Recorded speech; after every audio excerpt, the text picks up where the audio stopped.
Bonjour mes frères et mes sœurs, partout où vous vous trouvez en ce moment. Que Dieu vous bénisse et que son nom soit glorifié à perpétuité. Comme je vous ai promis hier qu'aujourd'hui, nous allons essayer un peu de parler sur le même sujet. C'est Jésus-Christ n'est pas un homme blanc. C'est très important que vous puissiez comprendre tout ce que nous sommes en train d'enseigner, toutes les séries des enseignements que nous donnons pour que vous puissiez comprendre. Mais mon but n'est pas de vous donner la couleur du Christ, mais mon but, c'est de vous donner ce que Dieu veut pendant ce temps où nous sommes en train de vivre. Je vous ai expliqué à partir de la Genèse chapitre 1, comment est-ce que Dieu compte les jours. Nous comptons les jours par rapport au lever et au coucher du soleil. C'est-à-dire chaque fois que le soleil se lève et se couche, nous comptons un jour et nous grandissons. Maintenant, quand Dieu lui a créé le ciel et la terre, il l'avait créé en 6 jours. Ces 6 jours sont très grandement différents de nos jours de la semaine. Parce que nous comptons les jours par rapport au soleil, mais lui, quand il compte le jour, c'est par rapport au jour, par rapport à la lumière, au matin et au soir. C'est quelque chose que vous devez comprendre. Nous, quand nous comptons, le jour c'est 24 heures, le matin, le soir, le matin, nous comptons un jour. Mais lui, quand la Bible dit, le premier jour, il avait créé la lumière, et il a continué à créer, et le 4e jour, il a créé le soleil. Alors, nous demandons, comment est-ce qu'il a commencé à compter les jours? Parce que le soleil n'était pas là. Comme je vous ai dit que Dieu a créé l'homme à son image selon sa ressemblance. Dieu est esprit et nous sommes esprits. Dans chapitre 2, il a formé l'homme de la poussière du sol. C'est-à-dire que l'homme devait vivre dans un corps matériel pour qu'il puisse faire des interactions avec tout ce que Dieu a créé sur cette terre. Parce que Dieu veut, il l'a voulu et il veut que nous puissions dominer sur tout ce qu'il a créé. Que nous soyons vraiment le Dieu de ce monde. Et c'est cela que le diable, le serpent ancien, le rusé, le menteur, a arraché d'Adam et Ève. Parce que quand on vous donne un nom, on domine sur vous. Et c'est Adam qui a donné les noms à tous les animaux et à tout ce qui existe. Alors, Adam devrait continuer toujours à suivre et à obéir à la parole de Dieu. Mais ce jour-là, il a obéi à la parole du diable. Parce qu'il avait aussi l'envie de devenir comme Dieu, tel que la promesse du diable était. Bon, maintenant, quand on dit il y eut un soir, il y eut un matin, le premier jour. Il y eut un soir, il y eut un matin, le deuxième jour. C'est comme ça qu'il comptait les jours, Dieu. C'est comme ça qu'il compte les jours. Et ça, c'est dans le monde spirituel. C'est dans le monde qu'on ne voit pas avec les yeux. Nous voyons ce que nous voyons, c'est parce que nous sommes dans un corps. C'est-à-dire, nous voyons le monde au travers les yeux, nous sentons les odeurs au travers le nez, nous sentons le goût au travers la bouche, nous écoutons au travers les oreilles, etc., etc. Mais quand l'esprit quitte le corps devient inerte. Le corps n'a plus de vie. Le corps n'est plus une âme vivante. C'est-à-dire, l'âme vivante, c'est le corps qui a l'esprit en lui. Bon, maintenant, j'ai expliqué aussi en ce qui concerne la venue du Christ sur cette terre, parce que le Christ, lui, n'avait pas un corps formé ou fabriqué dans ce monde. C'est-à-dire, il n'a pas été né de la volonté du Père et de la Mère, mais son corps a été formé au ciel. J'ai donné Hébreux chapitre 10, à partir du verset 1. Dieu n'a plus voulu le sang des taureaux, des holocaustes, et tous les sacrifices des animaux. C'est pourquoi il lui a formé un corps. Lui qui n'a pas péché, qui ne péchera jamais, afin qu'il puisse venir mourir sur une croix à Golgotha pour sauver toute l'humanité. Il a été puni pour nous tous. Il a été abandonné de tous. Il a été couronné d'épines au lieu d'être couronné de gloire. Alors c'est ça, ce sont des choses que nous devons comprendre. Alors, cet homme de Jésus,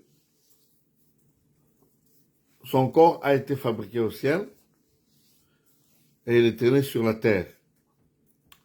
Maintenant, dans Hébreux chapitre 6, verset 1 à 3, il nous est dit qu'il faut que nous puissions comprendre des choses spirituelles. Tendons aux choses d'un niveau spirituel élevé. Il faudrait que nous puissions comprendre les choses telles que Dieu les comprenne. Alors, mais la base, il ne faudrait pas laisser la base. La base de la foi, le fondement de la foi, la fondation de la foi, c'est ce que nous lisons dans Hébreux chapitre 6, à partir du verset 1. Je cite. C'est pourquoi, laissant les éléments de la parole de Christ, tendons à ce qui est parfait. Parce que nous sommes saints, nous sommes purifiés par le sang de Jésus-Christ. Dieu nous voit comme purs par le sang de Christ. Maintenant, il faut tendre vers la perfection. Parce que nous vivons sur cette terre, nous avons un corps matériel qui nous empêche à accomplir des choses qui sont de niveau supérieur, tel qu'on le voit, tel qu'on le sait, tel qu'on a lu dans la Bible. Par exemple, Philippe, quand il a baptisé l'eunuque éthiopien, il a disparu parce que l'Esprit l'a emporté vers Jérusalem. C'est facile. Jésus-Christ avait marché sur les eaux. Nous pouvons marcher même dans les airs. C'est ce qu'il a dit. Celui qui croit en moi, il fera les œuvres que je fais, et même il en fera de plus grandes. C'est ça, tendre vers la perfection. Comme je vous avais dit, que la foi, c'est accepter que c'est une réalité. Bon, maintenant, sans poser de nouveau le fondement du renoncement aux œuvres mortes. Le premier fondement, c'est le fondement de la foi en Dieu, de la doctrine des baptêmes. Le fondement du renoncement aux œuvres mortes ou de la repentance et de la foi en Dieu et la doctrine des baptêmes, comme je vous ai expliqué qu'aujourd'hui, nous allons parler de la doctrine des baptêmes. Nous savons que la foi en Dieu, d'abord, c'est le renoncement aux œuvres mortes. Dieu ne veut pas être vu par quelqu'un qui est encore dans le péché.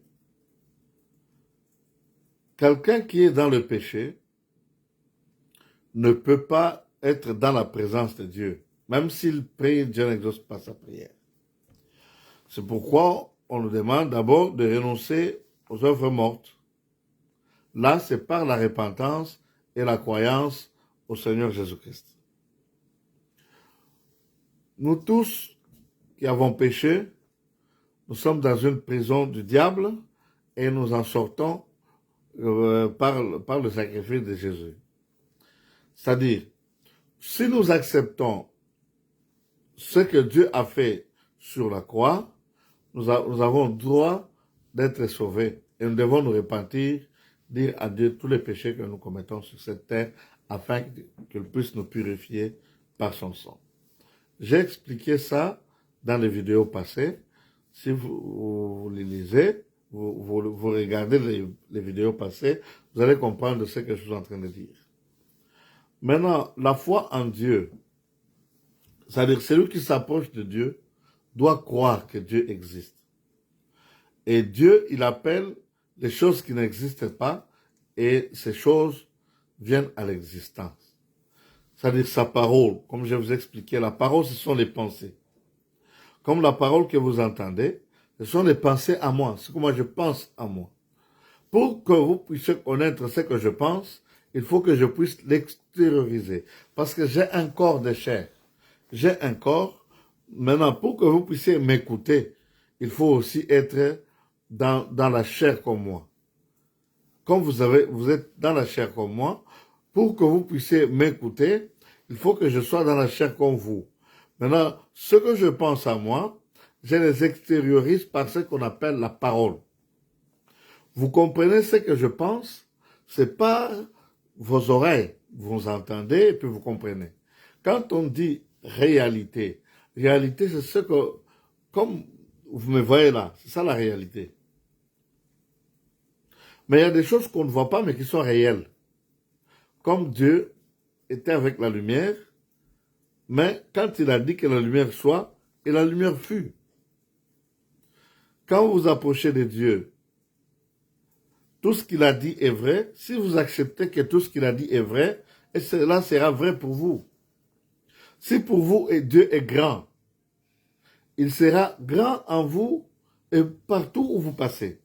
Si pour vous, Dieu est incapable de donner la paix à l'humanité, de guérir les malades, de chasser les démons, de t'aider dans tes problèmes, alors il sera incapable. C'est-à-dire, ce que vous pensez de Dieu, c'est ce qu'il est pour vous. Je crois que les gens, vous me comprenez. La foi, c'est accepter ce que vous entendez. Comme la mère d'Ismaël, lorsqu'elle a jeté l'enfant, parce qu'elle ne voulait pas voir l'enfant mourir de soif, elle a commencé à pleurer, l'enfant pleurait. Un ange est venu réveiller la mère d'Ismaël. Pourquoi est-ce que tu pleures? Elle dit, je ne veux pas voir mon enfant mourir de soif. Et si tu as besoin de l'eau, il dit oui. Regarde à ta droite. Et regarde à sa droite, il y avait une source d'eau pure. C'est-à-dire, tout ce que nous avons besoin, nous en avons avec nous. Mais nous ne les voyons pas. Elle était avec la source d'eau pure, mais elle ne voyait pas la source d'eau pure.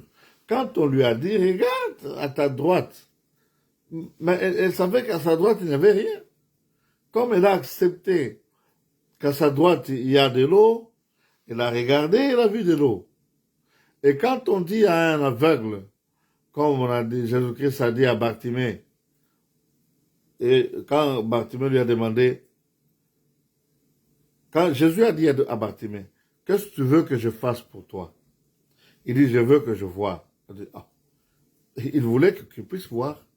Donc Jésus lui a dit, vois. Et au même instant, commence à voir. Et même les apôtres à la porte du temple, il y avait un paralytique, un mendiant qui demandait l'argent. Il a dit, nous n'avons ni argent, ni or, mais ce que j'ai, je te le donne. Lève-toi et marche. Comme le monsieur a vu que c'était une réalité, il s'est mis debout, il a commencé à marcher. L'ange qui était avec Pierre, qui était en prison, avec Jean, quand l'ange est apparu en prison, il leur a demandé, levez-vous. Ils n'ont pas demandé à l'ange, mais détachez-nous d'abord, parce qu'il était enchaîné par des chaînes et des fers. Ils n'ont pas demandé, mais déchaînez-nous d'abord. Ils ont cru. Ils se sont mis debout et les chaînes sont tombées. C'est pourquoi la Bible dit, heureux celui qui croit sans voir. C'est-à-dire, on croit lorsqu'on ne voit pas. Quand on voit, c'est déjà la réalité. Beaucoup de gens croient après avoir vu. Quand on dit rien n'est impossible à Dieu, cela signifie rien n'est impossible à Dieu. Tout ce que vous demanderez à Dieu, au nom de Jésus-Christ, il le fera. Tout signifie tout, c'est exclusif. Tu as besoin d'une voiture. Si tu crois que Dieu est capable de te le donner, il va te le donner. Si tu as 10 ans, 15 ans, 20 ans à l'hôpital, si tu crois que Dieu peut te guérir, il va te guérir. Si tu cherches du travail, et que tu crois que Dieu peut te donner du travail.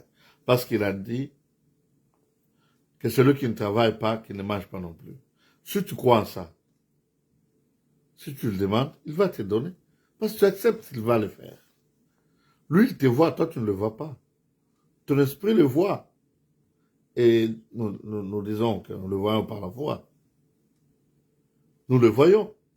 Nous vivons avec lui. Il est en nous, il est avec nous. Et il nous aide dans tout et pour tout. Si vous avez la foi, si vous acceptez que Dieu est capable de faire ce qu'il a dit qu'il va faire, alors vous êtes complet avec Dieu. Il dit l'autre fondement, c'est la doctrine des baptêmes. On nous parle des baptêmes. C'est très important que nous puissions comprendre ces choses. Il y a le baptême d'eau. Le baptême d'eau est symbolique de ce qui se passe en esprit. Quand vous croyez au Seigneur Jésus-Christ, vous vous repentez, vous acceptez le Christ en vous, alors à ce moment-là, on vous baptise d'eau en guise de témoignage à tous ceux-là qui vous voient, à la création tout entière. Mais cela ne suffit pas que vous puissiez entrer dans le royaume des cieux. Tout se passe dans le cœur. Ceux-là qui étaient à la croix avec Jésus-Christ, tous avaient besoin que Jésus-Christ puisse faire quelque chose pour eux afin qu'ils soient sauvés. Ils avaient besoin du salut. L'autre l'insultait même. Il disait, tu as sauvé les autres. Sauve-toi et sauve-nous. Parce qu'il était dans les douleurs. Mais l'autre a dit, tu n'as même pas crainte de Dieu. Nous, si nous sommes sur la croix, nous l'avons mérité. C'est à cause de nos péchés. Mais lui, qu'est-ce qu'il a fait pour qu'il puisse mériter les souffrances comme ça? Il a regardé à Jésus. Il lui a demandé, lorsque tu viendras, souviens-toi de moi. Il lui a dit, aujourd'hui, nous serons avec toi au paradis. Et si ce n'est pas au ciel, hein, je vous expliquerai le paradis et le ciel lorsque je vais enseigner les demeures, les endroits pour vivre. Alors, cet homme ne partait pas à l'église. Cet homme ne chantait pas. Il ne faisait pas de jeûne et prière. Cet homme n'a pas été baptisé. Mais il a cru. Il lui a dit, aujourd'hui, lorsque tu viendras, souviens-toi de moi. Ce qui est important dans la vie, d'abord, c'est la repentance. Il faut que nous puissions reconnaître que nous sommes des pécheurs et notre état de péché nous rend malheureux. Nous sommes séparés de Dieu à cause des péchés que nous commettons tous les jours. Nous sommes loin de Dieu. Si nous reconnaissons que nous sommes des pécheurs, comme c'est le Saint-Esprit qui nous convainc de cet état, alors à ce moment-là, Dieu va nous pardonner parce qu'il a donné son Fils sur la croix pour que celui-là qui va croire en son Fils, qu'il ait la vie éternelle. Ce n'est pas en partant à l'église, ce n'est pas en chantant, ce n'est pas en allant être baptisé dans l'eau, non. Le symbole que Dieu a donné, c'est le baptême d'eau, l'immersion. D'ailleurs, baptême signifie immerger. Quand tu seras immergé dans l'eau au nom de Jésus et être ressuscité avec lui, là, tu es baptisé d'eau. Le baptême, c'est plonger. Ce n'est pas asperger comme les autres le font.